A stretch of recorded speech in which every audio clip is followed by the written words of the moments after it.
बिस्मिल्लाहिर्रहमानिर्रहीम। अस्सलाम वालेकुम ख़वातीन व हज़रात, मैं उम्मीद करता हूं कि आप सब ठीक ठाक होंगे। Thank you so much for tuning into PTV sports. आप देख रहे हैं गेम ऑन है और मुझे कहते हैं शहजाद एहसान खान। इसी के साथ मेरे ख्याल है सबसे पहले मैं अपने मौजूद मेहमानान का तारुफ कराना चाहता हूं और उसके बाद जो बात हम आपके साथ करना चाहते हैं वो आपके सामने जरूर रखूंगा। सबसे पहले the speedster, the fastest bowler to actually step on this planet, ladies and gentleman, Pakistan की शान, आन और मान, हमारे साथ मौजूद हैं पीटीवी स्पोर्ट्स इस्लामाबाद स्टूडियोज में मिस्टर शुएब अख्तर। अस्सलाम वालेकुम शुएब भाई, how are you? Very good, thank you. Thank you so much for joining us, wonderful to have you over here.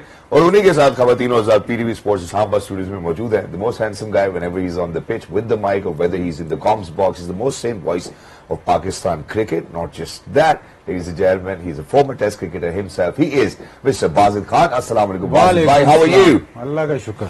Thank you so much, sir. ठीक हैं आप? For joining us. Wonderful to have you over here. एक क्योंकि हम तो अब मतलब पूरी टीम काम करती है to make the dream work. तो एक और आवाज भी उन्होंने कहा जी आप हमारे फूड एडवाइजर भी हैं। अभी से इसके ऊपर आप कुछ कहना चाहते हैं? हाँ जी, विशेष अभी से शुरू कर ऑर्डर किया कुछ की नहीं आज रहने दे। वैसे इतना इसके ऊपर बेचारे को शौक नहीं है खाने वाने को। इल्जामात इनकी फैमिली को बहुत लगते हैं कि बहुत खाते हैं, ऐसा कुछ भी नहीं। कल एना चरका कर लेगा आगे। उन्होंने कहा जी मैं क्यों आधी मुर्गी किधर गई? वो पड़ी के साथ स्केलेटन वो पड़ा हुआ है। I think that's wonderful as well. Starting on a very lighter note as well. सबसे पहले जो हम बात करना चाहते हैं, कल भी सर हमने उस पर टच बेस जरूर किया था, लेकिन आईसीसी वर्ल्ड टेस्ट चैंपियनशिप की नई साइकिल जो है वो शुरू हो चुकी है। एक बहुत ही तगड़ा क्लैश जो है वो जारी और सारी है, which is in between India and England, और लीड्स के अंदर जो है वो ये सीरीज हो रही है। तो मेरे ख्याल है सबसे पहले शुएब भाई मैं आपसे आगाज करना चाहता हूँ, और how do you see new world test championship cycle which is begin and it's England and India big series without couple of people. जी बिल्कुल। How's that? यार मुझे थोड़ा लगता था यार ये सीरीज खेलनी चाहिए थी। Greatest player, two of the greatest player, Rohit and Kohli, they should have been in the team and that should have been the farewell for them, है ना? हाँ हो सकता था नहीं मतलब क्या ऐसा मसला? इंडिया ने आना तो वैसे भी इधर लग नहीं रहा जिस तरह से वो खेल रहे हैं। अच्छा हाँ। नहीं लग रहा? मुझे ये लगता था कि I think it would have been so good to see the greatest of the game, that you guys loved the game. You should have been out there and you should have finished this format on a very high note in terms of last test match खेलता और send away करता अपना, तो मुझे अच्छा लगता। But anyways, tough और they're looking another way यार। टेस्ट मैचेस को डिफरेंट तरीके से खेलना चाह रहे हैं, और आपको न्यूज मैंने कल भी बताई थी कि 4 दिन के टेस्ट मैच करना चाह रहे हैं। अब वो 4 दिन के टेस्ट मैच भी मेरे ख्याल में डेविड वार्नर खेल के दिखा गया आपको 3 दिन का टेस्ट मैच वो कैसे खेलते हैं। So I think at times that you think that India is on top and they gonna win the series, then yet England makes a comeback with in England. That will happens many times before. अब विकटें थोड़ी सी जरा हल्का सा, बस सीम बहुत जरूरी है। सीम अगर थोड़ा सा आपने छोड़ दिया सब कॉन्टिनेंट के बैट्समैन के लिए तो थैंक यू। नहीं मैं तो सही बता रहा हूँ, ठीक है। माई एक्सपीरियंस, मैं खुद लॉर्ड्स में बैठ के देख रहा हूँ, आ जा रहे हैं लोग, बस आ जा रहे हैं विद इन टेस्ट मैच।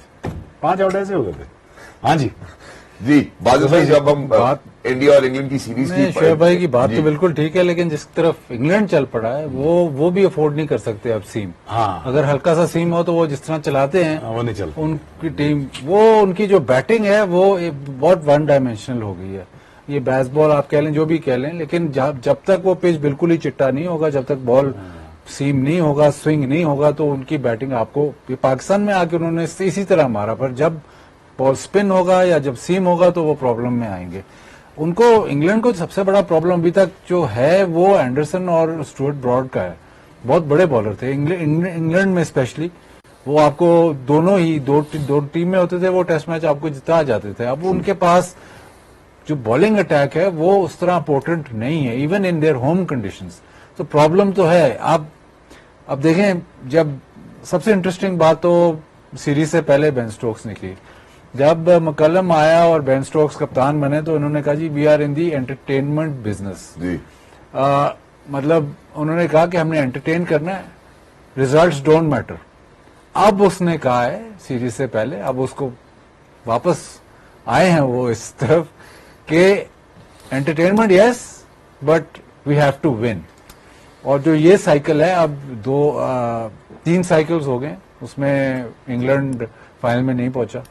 अब ये इस साइकिल में अगर इंग्लैंड फाइनल में फिर दोबारा नहीं पहुंचता तो अब तो उनका फोकस भी शिफ्ट हुआ हुआ है टेस्ट मैच क्रिकेट पे, तो अगर वो फाइनल पे नहीं पहुंचता तो फिर अब वो वही सिनेरियो होगा 2015 वाला कि जी अब रीबूट करो, कैसे करना है, क्या करना है, वो इश्यू तो है। लेकिन आप इंग्लैंड में नॉर्मली आप जब इंग्लैंड में जाते कोई भी साइड तो आपको पता वहां सीम और स्विंग होगा, उनके बैटर जो होते वो फंस के थोड़ा सा टाइम निकाल जाते थे, अब उनके बैटर वो फंसने वाले हैं ही नहीं। अगर आप पूरा एक जो रूट को निकाल के, उनके टॉप 6 में ऐसे प्लेयर्स हैं जो कि फंसते हैं ही नहीं। जो एक प्लेयर है जो इस तरीके से फंस के बैटिंग कर सकता है वो क्योंकि कप्तान है, उसने दिखाना है इस बाकियों को मैंने नहीं कि आप इस तरह खेलोगे, मैं फॉलो माई लीड, तो वो अपनी विकेट थ्रो करके आ जाता है। अब उसमें बैलेंस जब तक वो क्रिएट नहीं करेंगे तब तक वो टेस्ट मैच कैसे जीतेंगे। I think and thank you so much, I think it's a point well taken as well, जहां पे आपने कहा कि इंग्लैंड ऑब्वियसली आपको वेल सेटल्ड नजर आती है, this is what we trying to explain as well. और इंडिया की जानिब अगर हम देखते हैं we do see a couple of new faces.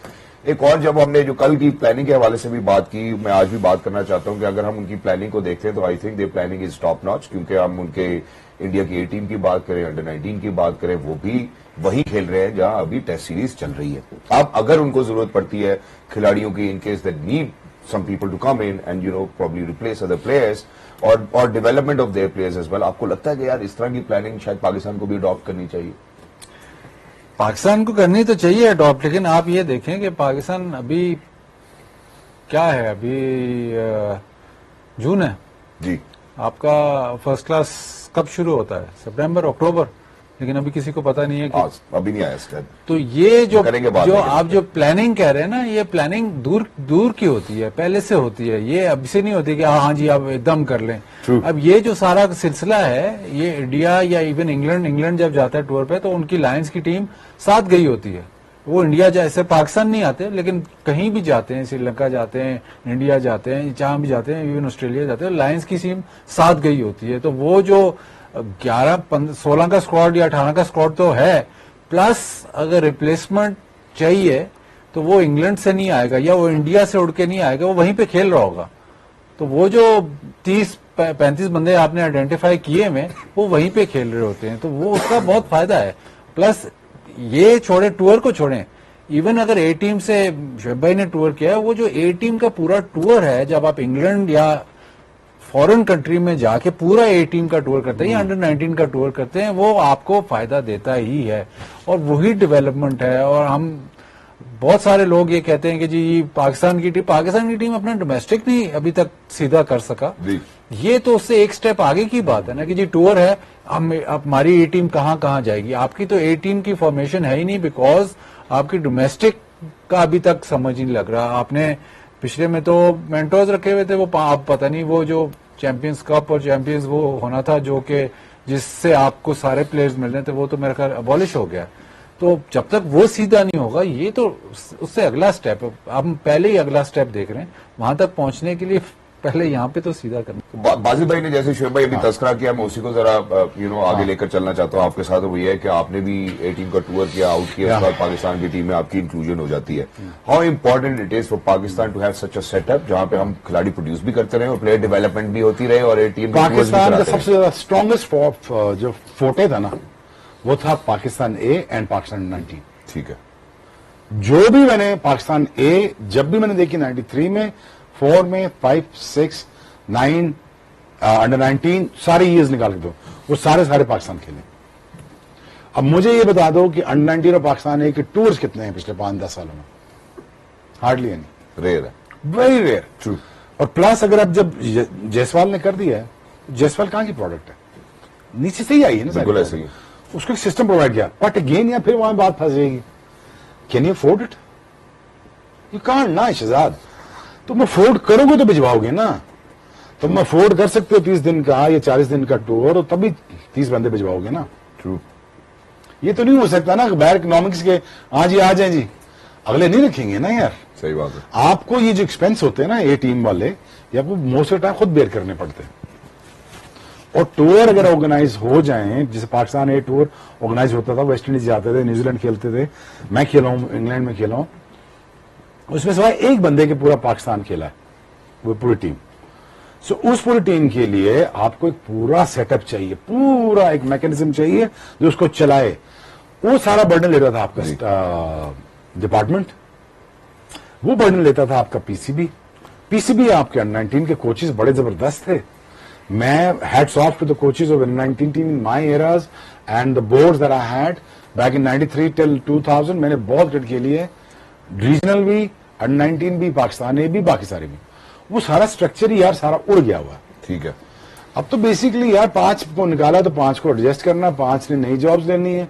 High performance centre से क्या निकलना है जब तक तू स्ट्रक्चर नहीं बनाएगा। Exactly. स्ट्रक्चर में पैसे नहीं आएंगे, पैसे नहीं होंगे तो तुम्हारे पास ए टीम कहां से आएगी। And the vicious circle will keep on Yeah, exactly. और जहां से जो मसला जो ए टीम का है ना, ए टीम का टूर छोटा नहीं हो सकता, पर इसका कोई फायदा नहीं है। अगर आप 20 दिन का टूर कराओगे तो उसका फायदा कोई नहीं ना है। 3 महीने। क्योंकि आपका जो प्लेयर जो डेवलप करेगा वो मतलब उधर जाके भी उसको पहले कंडीशंस होना का अंदाजा होगा, फिर 2-3-4-5 मैच के बाद वो एडजस्ट होगा, फिर वहां पे वो सीखेगा किस लंच तरह समझ खेलना नहीं है। आती, हाँ, बिल्कुल। पहले 3-4 तो मैच। ये पाकिस्तान का टूर तो नहीं है कि जी ऐसे दो मैच खेले और वापस आ गए। वो आपको लंबा टूर, उसके लिए जो एक्सपेंस बेयर करना है, but for that to happen आपके पास ये सारा कुछ इन प्लेस होना पड़ेगा। और प्लस आपको फिर ये फैक्टर इन करना पड़ेगा। अगर आपने कहीं पे भी चले, आपने फर्ज करें बांग्लादेश या इवन श्रीलंका का आपने महीने का टूर करना है, ए टीम या 40 दिन का टूर करना है, तो पहले जो स्केड्यूलिंग है वो आपको साल, 1.5 साल, 2 साल पहले करनी पड़ेगी। क्योंकि बांग्लादेश ने भी फिर देखना है कि जी हम 40 दिन कहां से निकालेंगे। तो वो सिचुएशन नहीं है कि जी हाँ जी हम कर लें, ऐसे नहीं होता। अगले ये बोर्ड भी तो हाँ जी। हाँ। तो अब जैसे इंडिया ने ये जो किया हुआ है, ये काफी देर पहले से डिसाइडेड होगा। तो दूर अंदेशी बहुत देर से इन्होंने डिसाइड किया था। हम तो देख रहे हैं यार, हम भी ऐसे कर लें, हम ऐसे कर लें, आज शुरू करेंगे तो साल, 2 साल, 3 साल बाद ये सिलसिला शुरू होगा। Very well said, thank you so much, point well taken as well. मैं जरा एक छोटे से वक्फे की जानिब बढ़ना चाहता हूँ। और जहां पे आपने सर डोमेस्टिक स्ट्रक्चर के हवाले से बात की, स्केड्यूल के हवाले से बात की, ऑब्वियसली बाजी भाई का कहना बिल्कुल ठीक है कि अभी हमें पता ही नहीं है कि आगे क्या होने जा रहा है, और इसके ऊपर हम जरूर बात करना चाहते हैं। पिछली दफा हमने बहुत ही लेंथी साइकिल देखा था डोमेस्टिक सर्किट की, अगर हम बात करते हैं उसमें बहुत सारी चीजें इंक्लूड भी की गई हैं। वो लोग नहीं है, वो सिस्टम्स नहीं है, वो मेंटर्स नहीं है, ये सब चीजें after short break. Don't go anywhere, will be right back.